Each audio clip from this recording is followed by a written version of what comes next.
The wind cut through the ice like a blade made of frozen razors. Daniel Cross pulled his torn thermal suit tighter around his chest, but it did little good. The suit had 3 large gashes from his encounter with an ice raptor last week, and the cold found those openings like water finds cracks in Stone Point 2 months. He had survived 2 months on Glacius 7, a frozen moon that the Colony Council had chosen as his dumping ground. They called it administrative relocation in the official documents, but everyone knew the truth. This was exile. This was a death sentence with paperwork. Daniel crouched behind a formation of blue ice, watching his breath form clouds in the air. His stomach growled. He had eaten the last of his rations 3 weeks ago. Since then, he survived on whatever he could hunt. The small rabbit-like creatures that burrowed in the snow. The occasional ice lizard. Once, he found a cache of frozen berries that were almost edible. His rifle rested across his knees. 17 bullets left. He counted them every morning, the way a man counts his remaining days. The irony was not lost on him. He had been security chief of the New Dawn colony ship. 300 souls depended on him to keep them safe. When pirates attacked the ship during their approach to this system, Daniel had refused his orders. The council wanted him to vent 3 cargo sections to space to stop the pirates from breaching those areas. But 60 civilians were sheltering in those sections. Families. Children. Daniel found another way. He suited up and went outside the hull with 2 volunteers. They welded emergency plates over the breach points while the pirates cut through the inner doors. It worked. They saved the civilians.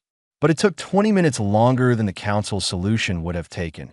And during those 20 minutes, the pirates stole medical supplies worth a fortune. The council held a trial. They said Daniel had disobeyed direct orders during a crisis. They said he put feelings above logic. They said his actions cost the colony resources they could not afford to lose. They gave him a survival pack, a rifle, and dropped him on Glacius 7 with a promise.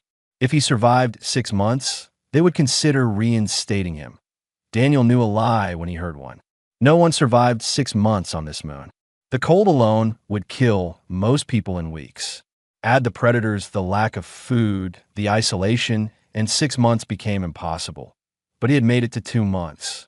That was something. That was more than they expected. He stood up and began walking. His traps were scattered across a 5-mile radius from his ice cave shelter. 3 of them had yielded nothing for days. The prey animals were getting scarce. Either the ice raptors were hunting them, or they had migrated to warmer regions. On Glacius 7, warmer meant anywhere with volcanic vents.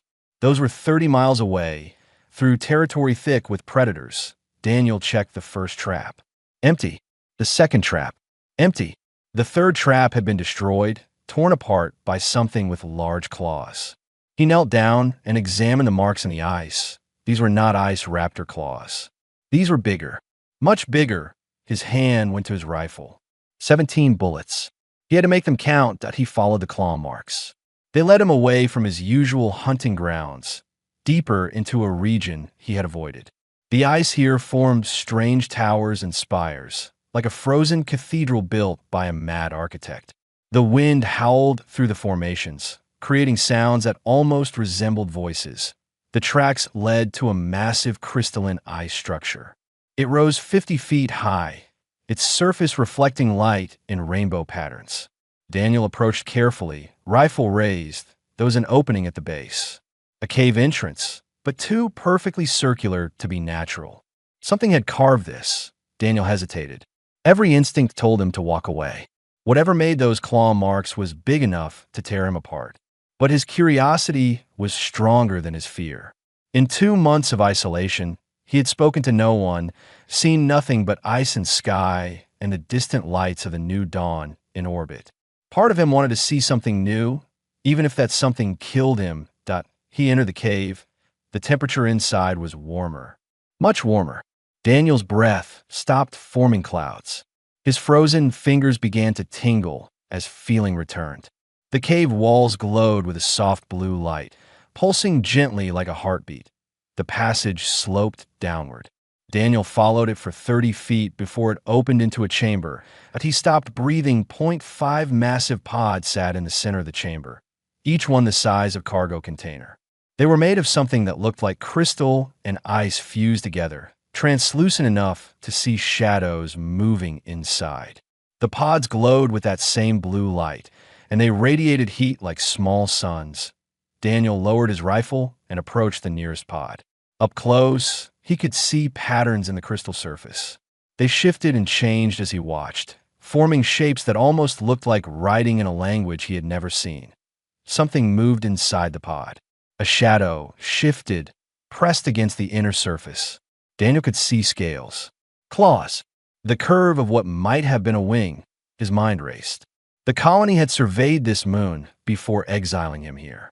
They said it was barren, no intelligent life, no resources worth mining, nothing but ice and rock and cold. They were wrong. These were eggs, or cocoons. Something was growing inside them. Something big, something alive. Daniel reached out and placed his palm against the nearest pod. The crystal felt warm, almost hot. The shadow inside shifted again, as if responding to his touch. Then he heard the sound that IT started as a distant clicking, like metal scraping against stone. Then it grew into a chorus of screeches and howls. Daniel had heard that sound before. Every exile on Glacius, 7 heard it in their nightmares. Ice raptors, he ran to the cave entrance and looked out. His blood went cold. 12 of them. A full hunting pack. They moved across the ice with deadly grace, their white scales making them almost invisible against the snow. Each one stood 6 feet tall on their hind legs, with curved claws designed for tearing and jaws strong enough to crack bone. They were heading straight for the cave. Daniel understood immediately. The heat. The pods were generating heat, and on a frozen moon like Glacius 7, heat meant life. Heat meant prey. The raptors had probably been circling this location for days, waiting for whatever was inside to emerge. He should run. He should slip out a back way, if one existed. Let the raptors have whatever was in those pods. It was not his problem. He had his own survival to worry about. But Daniel had never been good at walking away. He thought of the civilians on the New Dawn, the families he saved by refusing orders, the children who lived because he chose to protect them instead of following procedure. Whatever was in those pods could not defend itself, and the ice raptors would tear them apart. Daniel checked his rifle. 17 bullets. That he positioned himself at the cave entrance, using the narrow opening as a choke point. The raptors were 200 yards away now. They had caught his scent. Daniel Cross had been banished for protecting the innocent.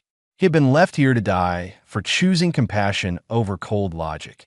Some habits were hard to break. He raised his rifle and waited for the pack to come. The first raptor died before it knew Daniel was there. He aimed for the head, squeezed the trigger, and watched the creature drop into the snow.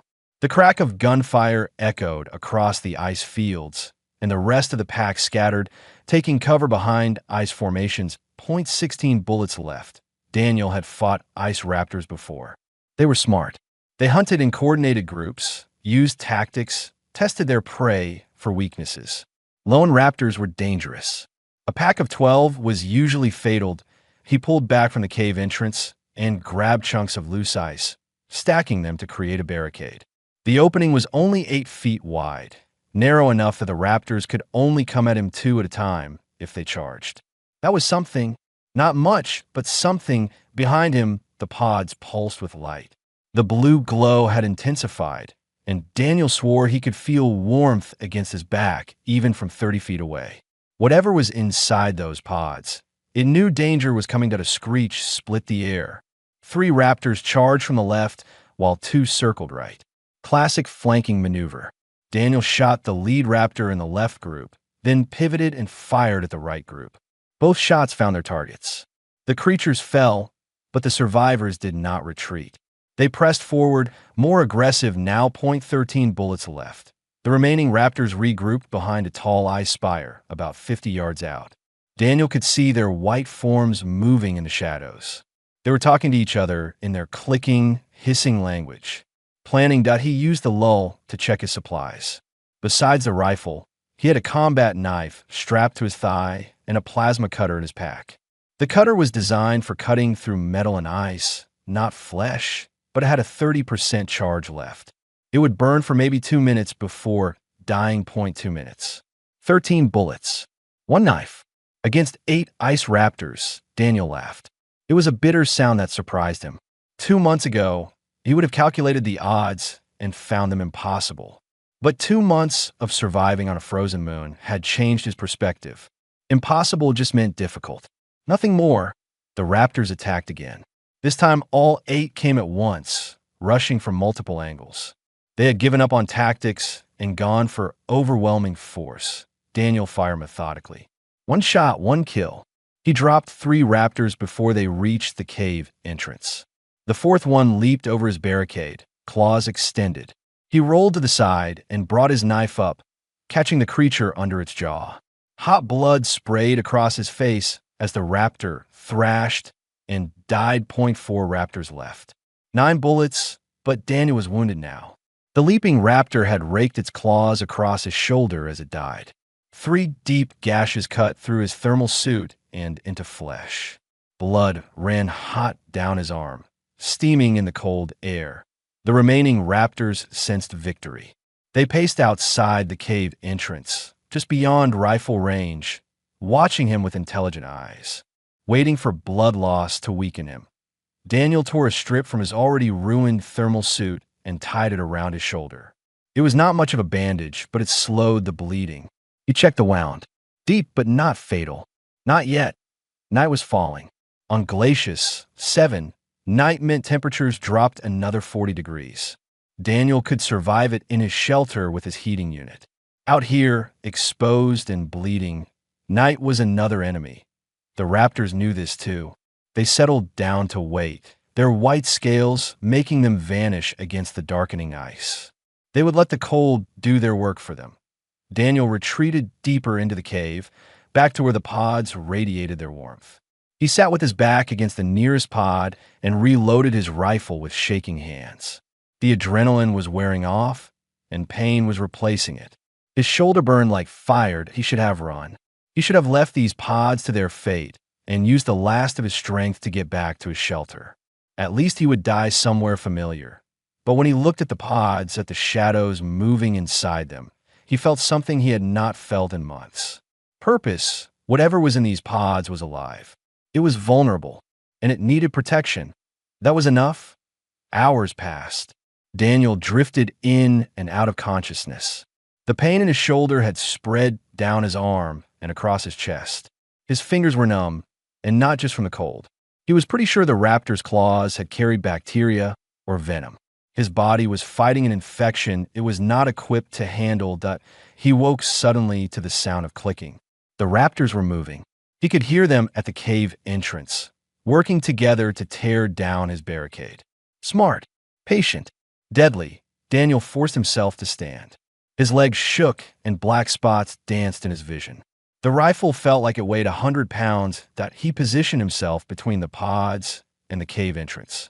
The blue light from the pods cast a shadow on the wall, making him look larger than he was. A trick of light. It would not fool the raptors. The barricade fell.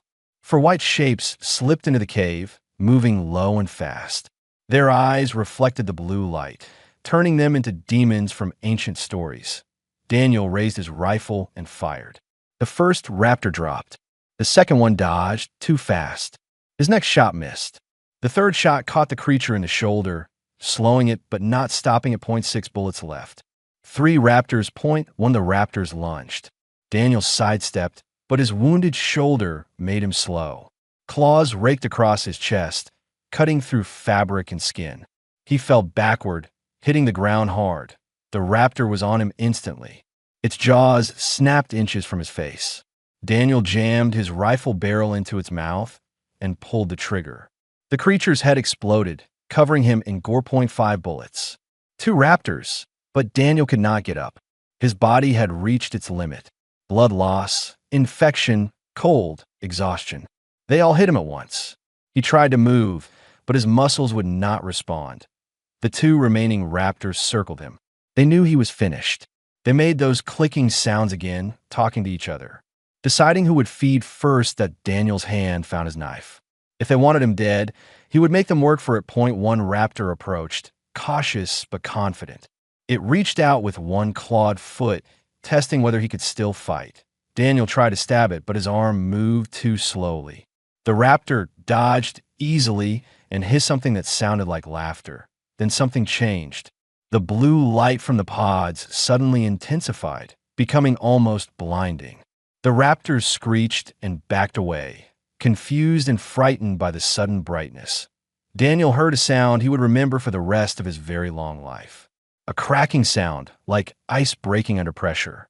Then another crack, and another. The pods were opening as he turned his head, using the last of his strength, and saw shapes emerging. Small shapes, no bigger than large dogs.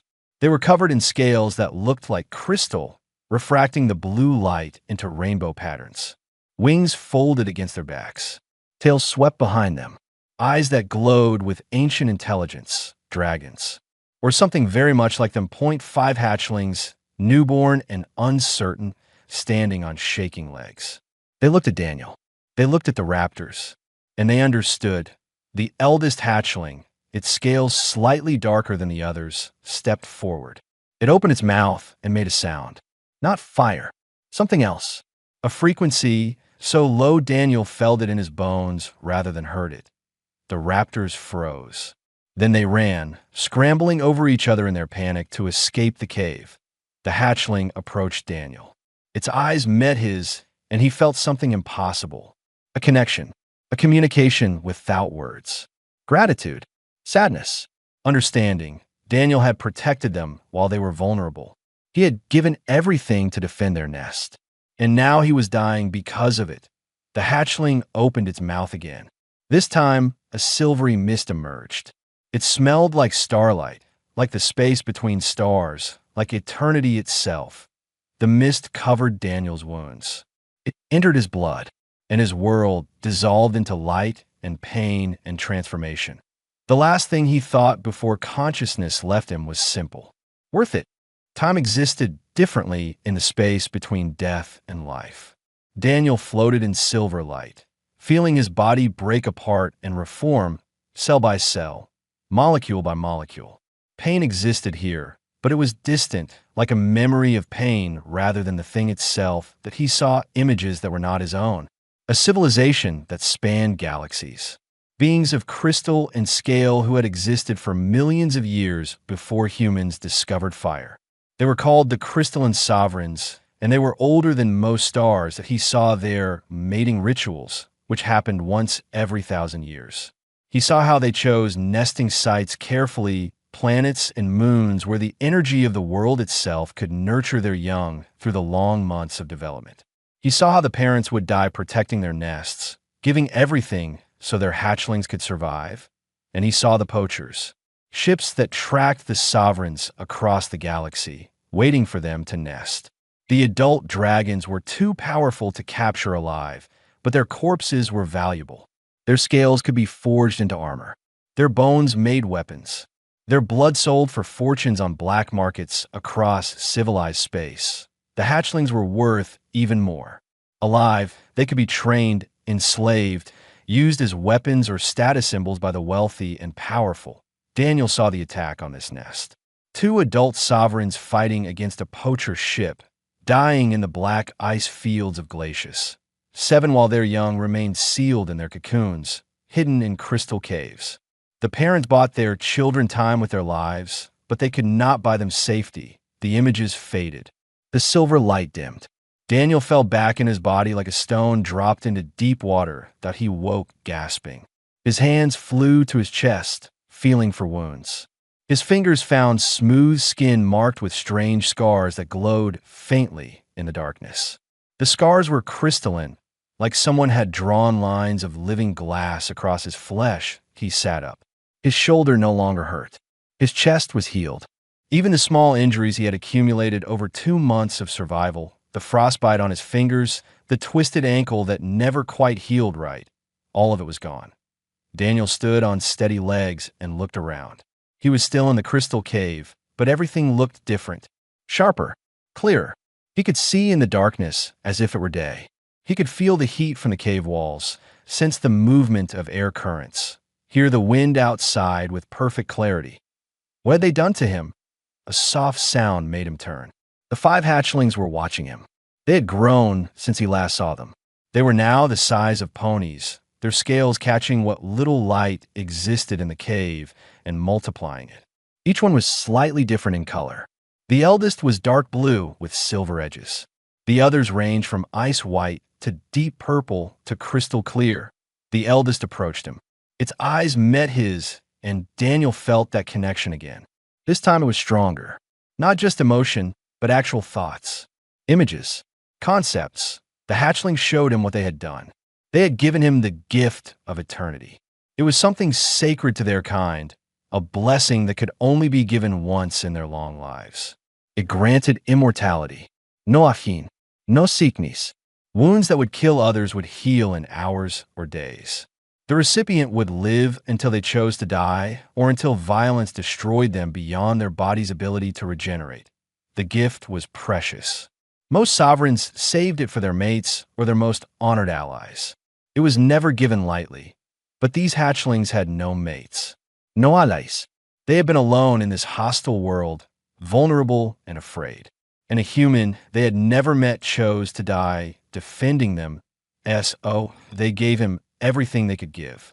All 5 hatchlings together, pouring their gifts into one dying human, transforming him into something new. Something between human and sovereign. A guardian who would never grow old, never abandon them, never fail them the way the galaxy had failed them. Daniel felt tears on his face. He did not deserve this. He was just a soldier who had made one good choice. He did not deserve immortality. The eldest hatchling touched its nose to his hand. The contact sent a wave of warmth through him. The creature's thoughts were clear. Deserve had nothing to do with it. He had protected them when he had every reason to walk away. He had fought for them until his body broke. He had placed himself between them and death. That was enough. That was everything. Daniel knelt down and placed his forehead against the hatchlings. He did not know the words to express what he felt, so he simply opened his mind and let the creature see. Gratitude, wonder, a promise that he would protect them for as long as he lived. And now that life had no end. The connection broke, and Daniel stood. He looked at the 5 young sovereigns, these magnificent creatures who had given him a gift beyond price. He needed names for them. The eldest, the dark blue one, he would call Frost. The ice white one would be Snow. The purple one, Storm. The crystal clear one, Glass. The one with silver and blue mixed together, Sky. The hatchlings accepted their names with pleasure. They had not yet developed the complex naming conventions of adult sovereigns. These simple human names would do for now. Daniel walked to the cave entrance. The sun was rising over Glacius 7, painting the ice fields in shades of orange and gold. The dead raptors lay scattered in the snow, already freezing solid. The blood had stopped steaming, but he looked down at his hands. The crystalline scars ran along his arms, across his chest, down his legs. They pulsed gently with blue light, keeping him warm despite the freezing wind. He was not human anymore. Not entirely. He was something else now, something the galaxy had never seen before. The hatchlings joined him at the cave entrance. They spread their wings, testing them. Not ready to fly yet, but soon. They would need time to grow, to learn, to become strong enough to survive in a hostile galaxy. And Daniel would give them that time. He would teach them everything he knew about survival, about fighting, about the dangers that existed beyond this frozen moon. He would prepare them for a universe that saw them as resources instead of people. But first, they needed food. The hatchlings were hungry. He could feel it through the connection they shared. They had used tremendous energy to hatch early to save his life. They needed to eat. Daniel looked at the dead raptors. It seemed fitting. The creatures that had tried to kill them would now sustain them, but he spent the morning teaching the hatchlings to hunt, to feed, to use their natural weapons. They learned quickly. By afternoon, they had dragged the raptor corpses into the cave and fed until they were satisfied. Daniel ate as well, surprised to find he was ravenous. His transformed body required fuel, and it was not picky about the source. Raptor meat was tough and tasted like frozen leather, but his body processed it without complaint. Over the following days, Daniel and the hatchlings established a routine. He taught them the layout of the ice fields, showing them where dangers lurked and where resources could be found. They taught him their language, a complex system of sounds and mental images that conveyed far more than human speech ever could. He learned about their kind. The crystalline sovereigns had no homeworld. They were nomadic, traveling between galaxies, living on the energy of stars and the cold of deep space. They mated rarely and raised their young even more rarely. Each generation was precious. The hatchlings learned about humanity. Daniel told them stories of Earth, of the oceans and forests they would never see. He told them about human history, the wars and peace, the cruelty and kindness. He warned them about poachers, about those who would see them as things to own rather than beings to respect. Weeks passed. The hatchlings grew. They were now the size of horses, their wings strong enough for short flights. They hunted together, bringing down ice raptors and larger prey with coordinated attacks. Daniel fought beside them, his immortal body healing from wounds that would have killed him before that he was happy. For the first time since his exile, Daniel Cross was genuinely happy. He had found a family in these 5 creatures who were not even a species. He had found purpose in protecting them. But nothing good lasts forever. 3 months after the hatchlings emerged, a ship appeared in orbit. Daniel saw it during his evening patrol, a bright point of light moving across the stars that it was not the new dawn. The colony ship stayed in a stable orbit on the other side of Glacius 7. This ship was moving in a survey pattern, scanning the surface. Daniel's blood went cold. Through his enhanced senses, he could see details on the ship's hull. Equipment bays, sensor arrays, mining gear. The colony had found them. The landing craft touched down 2 miles from the crystal cave. Daniel watched from behind an ice ridge as 6 figures in cold weather gear emerged, followed by 2 people in lighter suits who had to be scientists. 8 humans total. He recognized their equipment. Standard colony survey gear, portable scanner, sample collection tools, and weapons. 4 of the 6 security personnel carried plasma rifles. Daniel's enhanced hearing picked up their conversation, even from this distance. Energy signature is definitely coming from that direction, one of the scientists said. She was pointing toward the cave. It's unlike anything in our database. Could be a new element or some kind of natural reactor. Whatever it is, the council wants it secured, one of the security officers replied. His voice was gruff and professional. We catalog it, we sample it, we report back.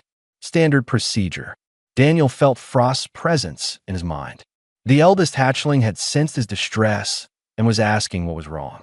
Daniel sent back images of humans, of danger, of the need to hide. But it was too late. The survey team had better scanners than he thought. One of them was already pointing at the ice ridge where Daniel crouched. I'm picking up a large heat signature. Multiple signatures. Actually, something's alive over there. The security team raised their weapons. They approached carefully, using proper tactical spacing. These were trained people, not amateurs. Daniel had a choice.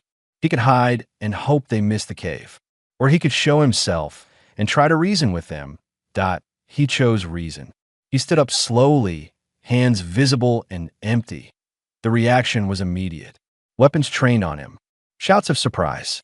One of the security officers nearly fired before his companion stopped him. Hold fire. That's a person. They approached cautiously. Daniel remained still, letting them get a good look at him. He knew what they saw. A man in the torn remains of a thermal suit, covered in strange glowing scars, standing in sub-zero temperatures without shivering. Not exactly normal. One of the security officers stepped forward. She was a woman in her 30s with sharp eyes and a professional demeanor. Her name tag, Redstone. Identify yourself, she demanded. Daniel Cross, former security chief of the New Dawn. Stone's eyes widened. Cross, but you were exiled 3 months ago. You should be dead. I got better. The security team exchanged glances. One of them was speaking into a radio, reporting back to the colony ship. The scientists were staring at Daniel with a kind of fascination usually reserved for new species. Stone lowered her weapon slightly. Daniel, we thought you were dead. The council assumed you had died weeks ago. How did you survive? Long story. What are you doing here? Survey mission. We detected an unusual energy signature from this location. Command wants us to investigate and secure any valuable resources. She paused, studying his glowing scars. What happened to you? Those marks. You should not be alive in this temperature. Daniel had to make a decision. These were his people. He had served with Stone before his exile. She was a good officer, fair and reasonable. Maybe he could convince them to leave. The energy signature you detected is not a resource. It's a nest. There are 5 juveniles of an intelligent species sheltering in that cave. They're vulnerable right now, and they need to be left alone. One of the scientists pushed forward. He was a thin man with glasses that kept fogging up in the cold. Intelligent species? On Glacius 7? That's impossible. Our initial survey showed no signs of complex life.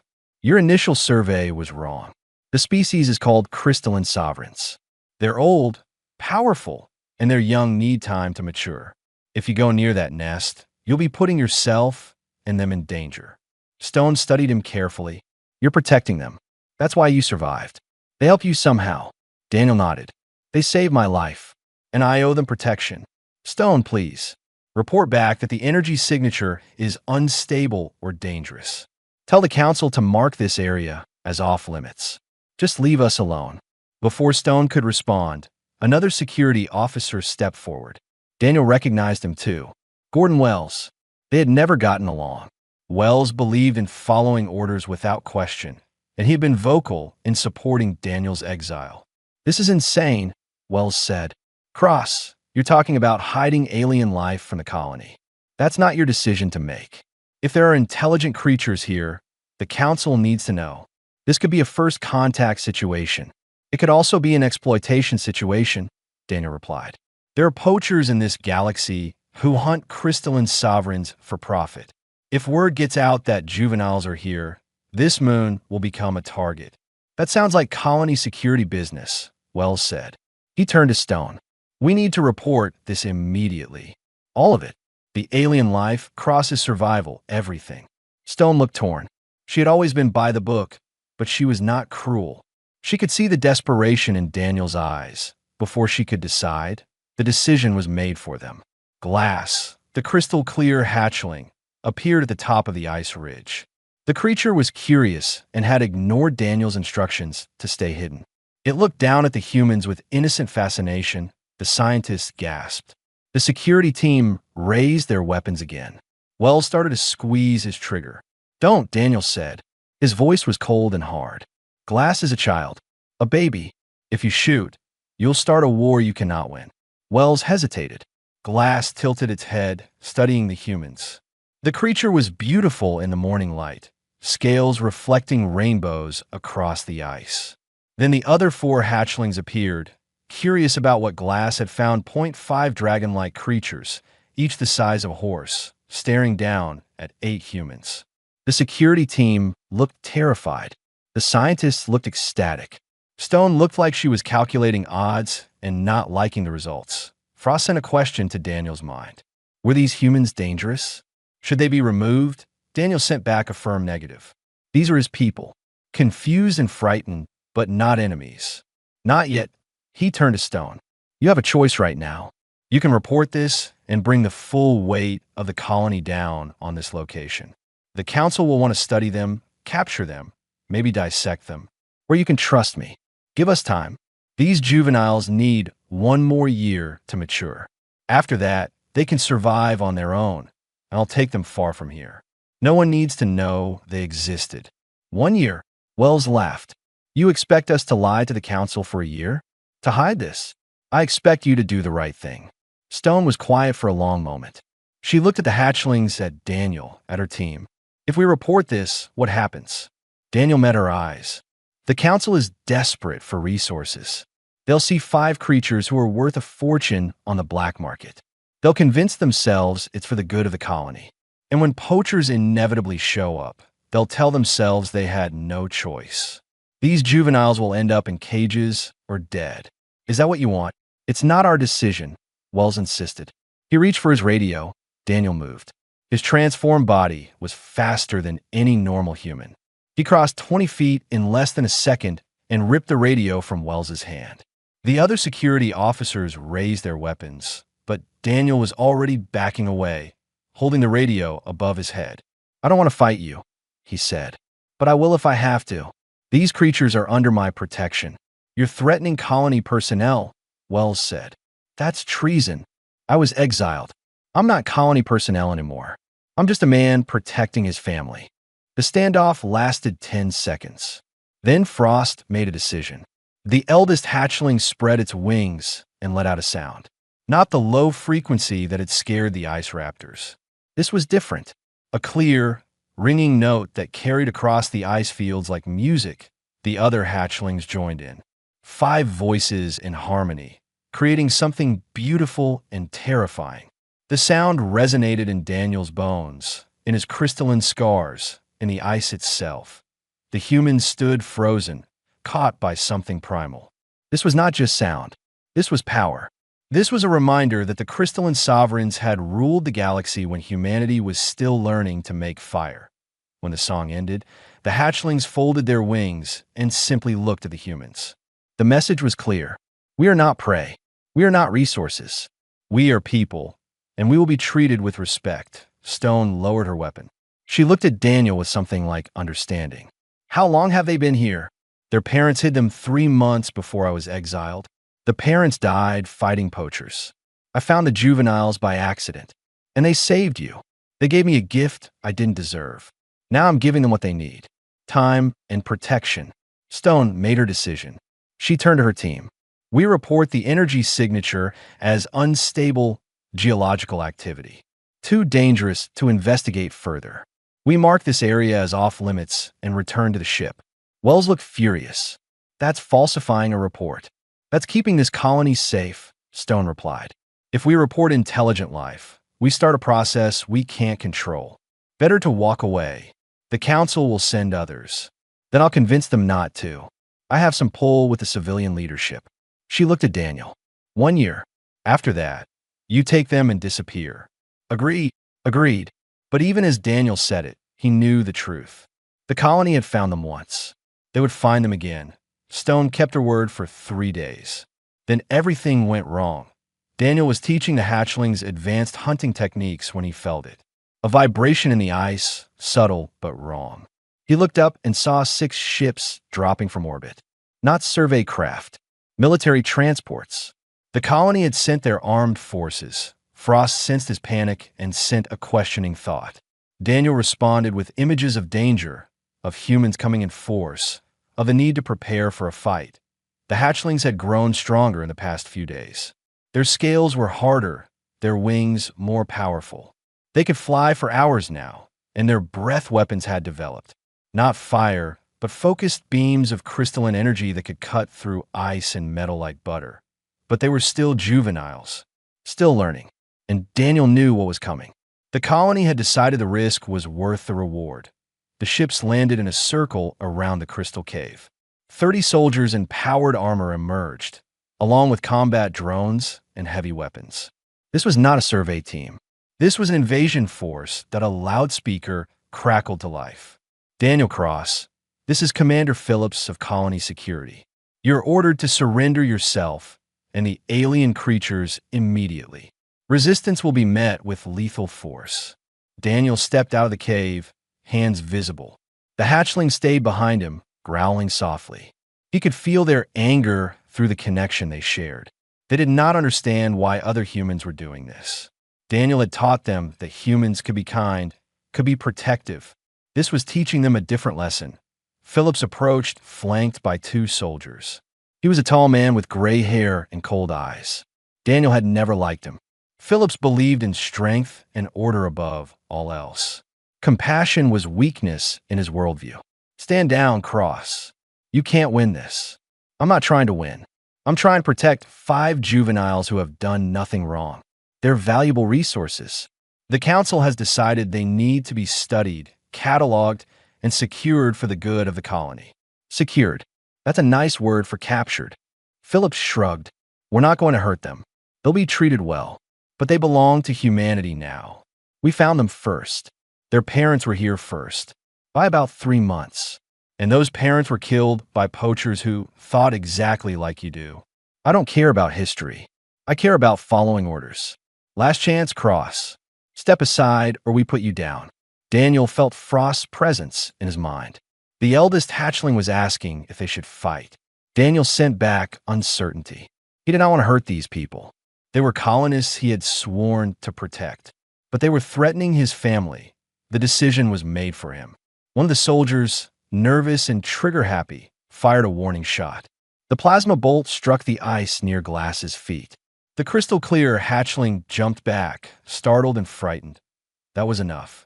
Storm, the purple hatchling with the quickest temper, opened its mouth and returned fire. A beam of crystalline energy lanced out, cutting through the soldier's plasma rifle and melting it into slag. The soldier dropped the ruined weapon and stumbled backward.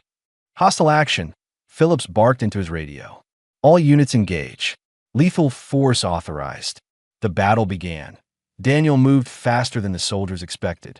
His immortal body had been healing and improving for months now. He was stronger, quicker, more resilient than any normal human. He disarmed the first 2 soldiers before they could fire, tossing their weapons into the snow.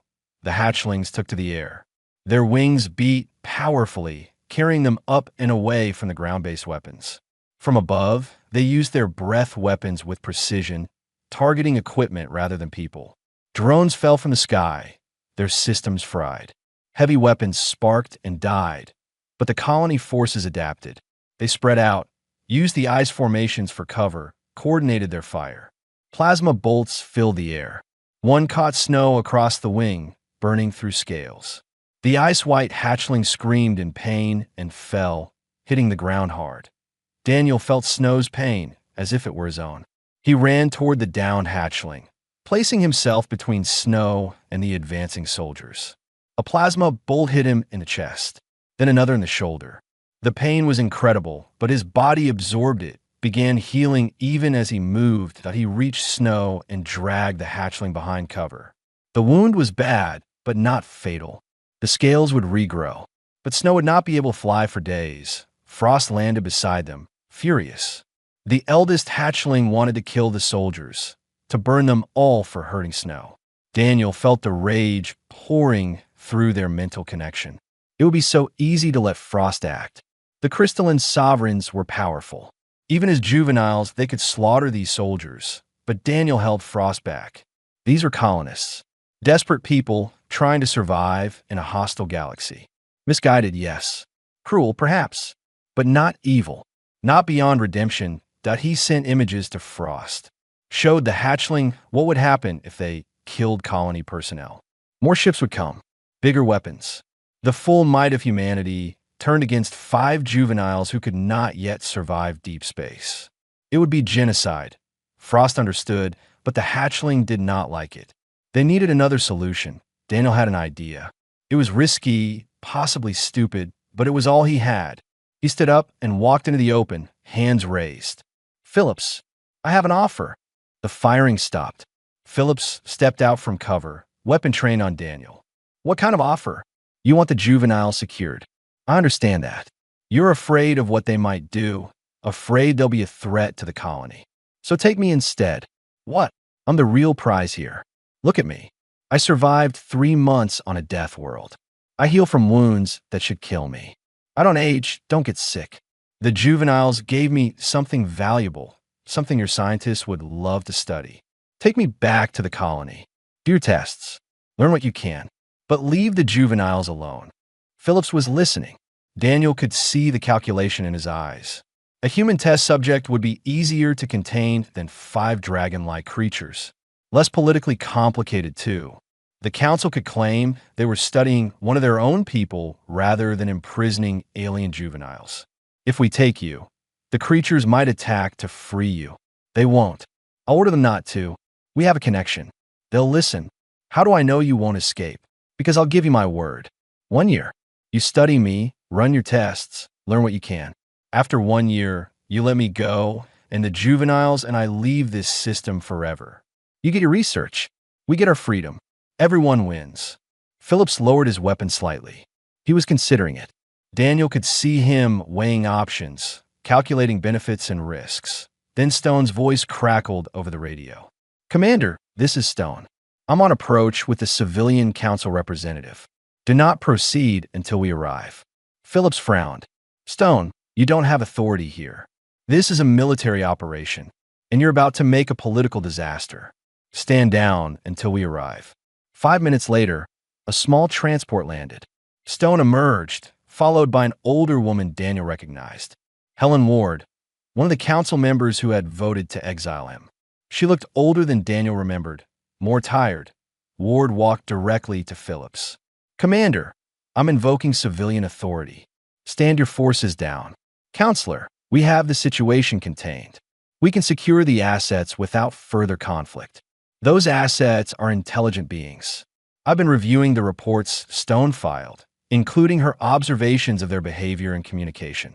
This is a first contact situation, not a resource extraction." Phillips looked frustrated.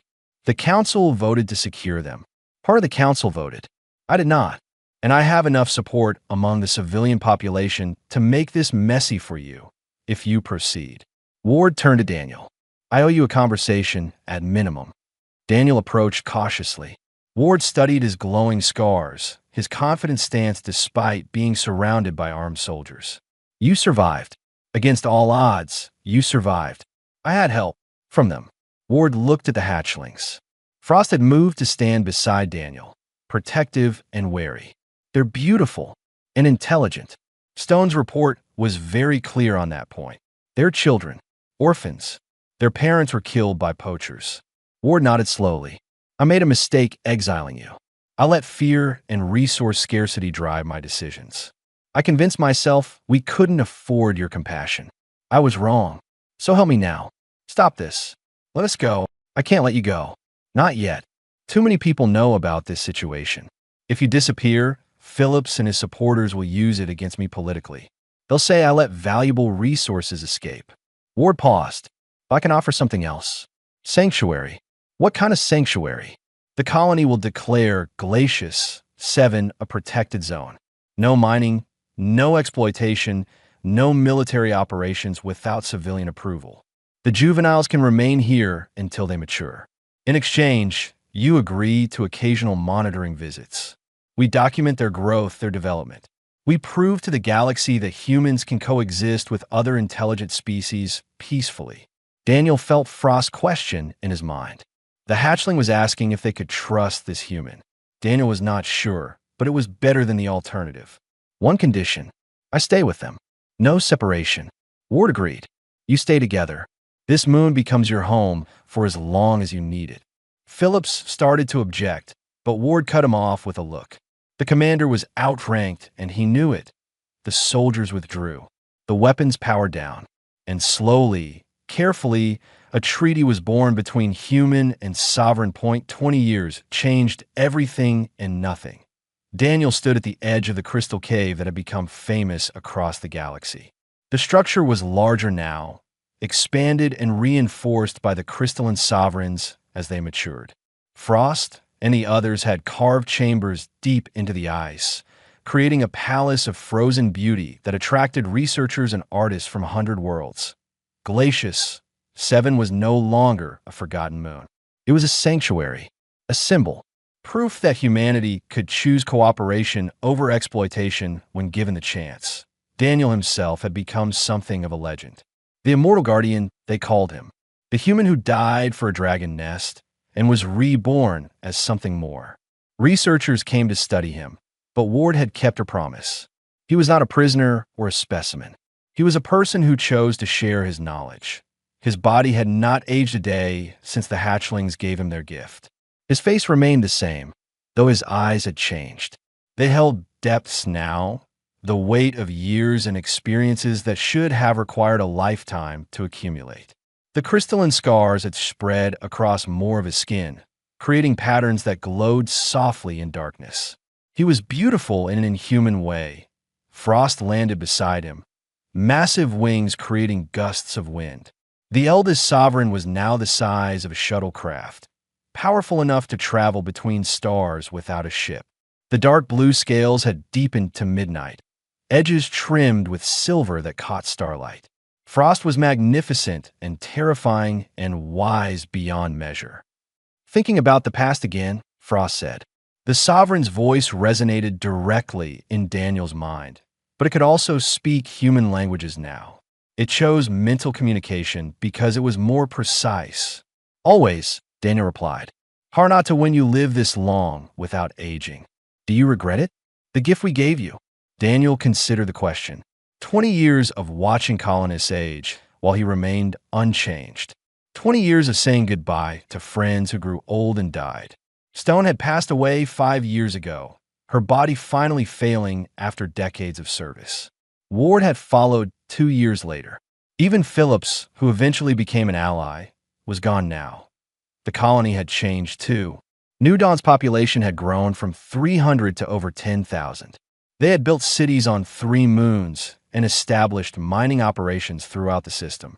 They were prosperous now, partly because of the technologies the sovereigns had shared. Clean energy systems based on crystalline matrices. Medical advances derived from studying Daniel's healing abilities, though never replicating the immortality itself. Agricultural techniques adapted from sovereign knowledge of biological systems. Humanity and the crystalline sovereigns had proven that cooperation was possible.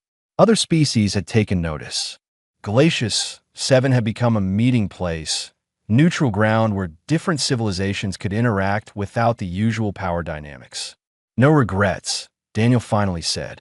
This life has meaning. Purpose. That's more than most people get.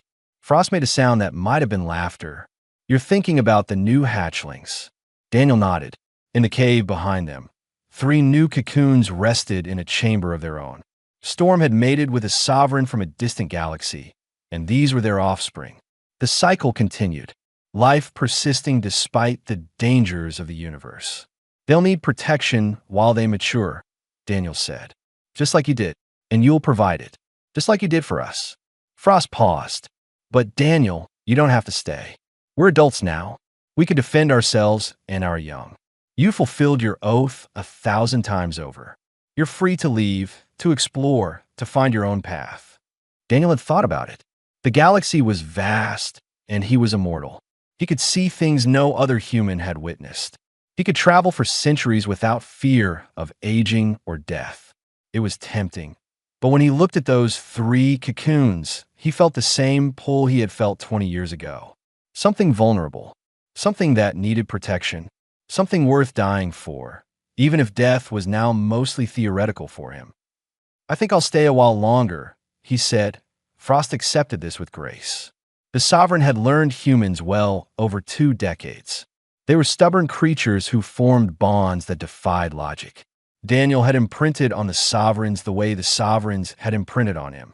They were family now in all the ways that mattered. A ship descended from orbit.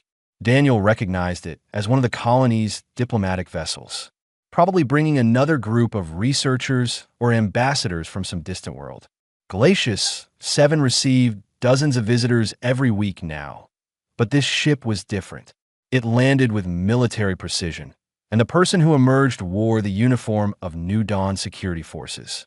A young woman, maybe 25, with determined eyes and confident bearing. She approached Daniel with the kind of respect usually reserved for historical figures, which he supposed he was. Guardian Cross? I am Lieutenant Anne Phillips. My grandfather served with you. Daniel recognized the family resemblance. She had Gordon's jaw and eyes, though her expression was softer. Your grandfather was a good man. I was sorry to hear about his passing. He spoke of you often, said you taught him that following orders and doing what's right aren't always the same thing, and paused. I'm here with a request from the council. We need your help. What kind of help? There's been an incident in the outer colonies. A group of poachers attacked a sovereign nesting site on a moon called Titan's Rest. They killed the parents and stole 5 cocoons. We've tracked them to a black market station in neutral space. The council wants to mount a rescue operation, but we need someone who understands sovereigns. Someone who can communicate with the stolen young if we recover them. Daniel felt cold rage settle in his chest. After 20 years of building bridges and proving that cooperation was possible, there were still those who saw intelligent beings as commodities. When do we leave?" and smiled. "Immediately, if you're willing. We have a fast ship and a good team. But Guardian, this could be dangerous. These poachers are well-armed and desperate." Daniel touched the crystalline scars on his arm.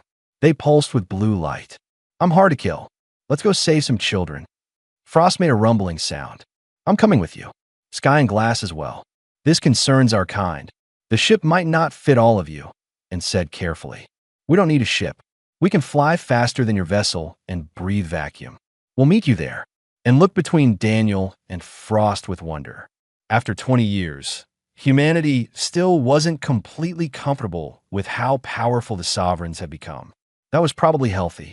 Respect and caution went hand in hand. The mission took 3 days. Daniel and 3 adult sovereigns traveled through the void of space, crossing distances that should have required weeks in a ship. They arrived at the Black Market Station just as Anne's team was initiating their raid. The fighting was brutal but brief.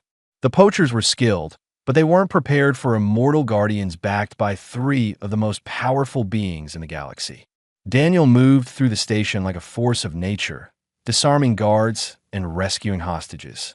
His body absorbed damage and healed almost instantly. After 20 years, he had learned to fight like the sovereigns taught him, using speed and precision over brute force.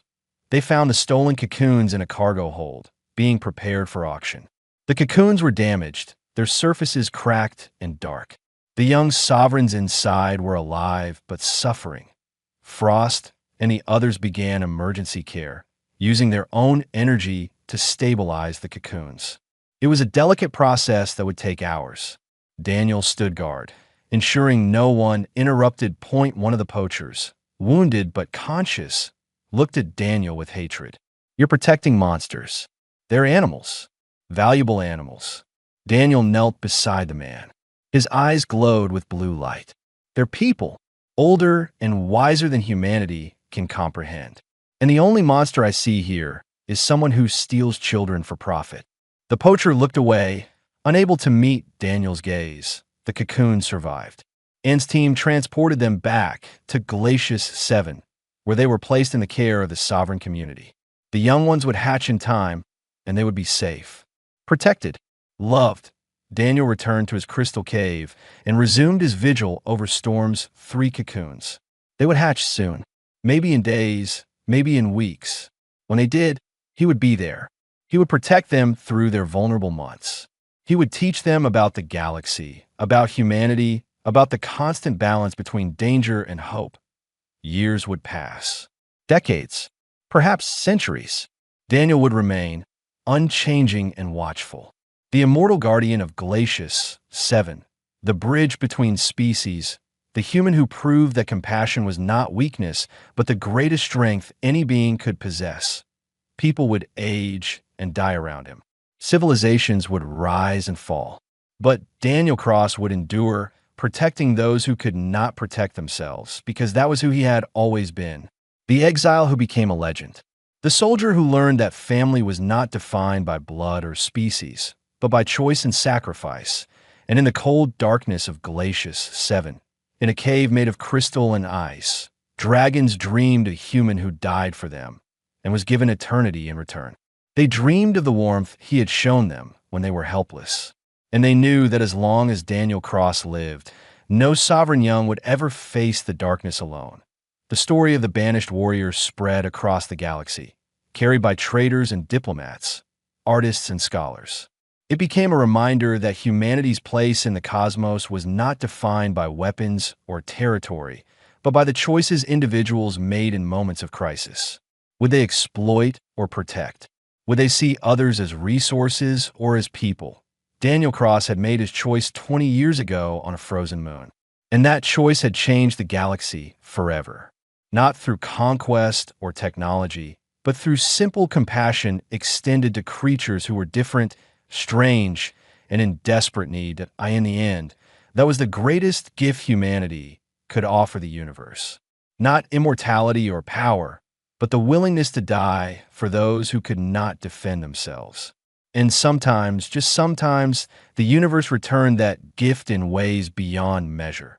Daniel stood at the cave entrance, watching 3 stars move across the sky. They were not stars, but sovereigns, flying between worlds, free and powerful and safe because one human had chosen to protect them when no one else would. He smiled. His work was not finished. It would never be finished. There would always be those who needed protection, those who were vulnerable, those who deserved a chance to live and grow and become what they were meant to be. And Daniel Cross, the immortal guardian, would be there for them, for as long as forever lasted. That was enough. That was everything.